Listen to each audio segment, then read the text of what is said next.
पहा, मोटरसायकल ही प्रत्येकाकडे आहे, सगळ्यांकडे आहे आणि मोटरसायकल चांगली राहावी, तिने चांगलं ॲव्हरेज द्यावं, तिने चांगली आपलं सर्व्हिस द्यावं, म्हणून आपण तिची काळजी घेतो. आणि काळजी काय घेतो आपण?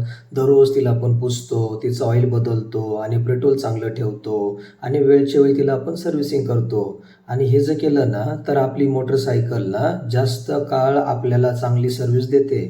तसंच आपली मोटरसायकलच आहे ना, ती 2 चाकाची मोटरसायकल ही 2 पायाची मोटरसायकल आहे आणि हिने जर आपल्याला जास्त काळ आपल्याला सर्व्हिस द्यावी, चांगली सुस्थगित राहावी, तर आपण काय केलं पाहिजे? ह्या मोटरसायकलला दररोज जाणून झटकून घेतलं पाहिजे, म्हणजे व्यायाम केला पाहिजे.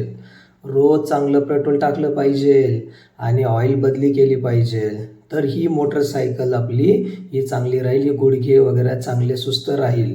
आणि म्हणून आमच्यासारखं दररोज उठायचं, व्यायाम करायचा आणि चांगला आहार घ्यायचा.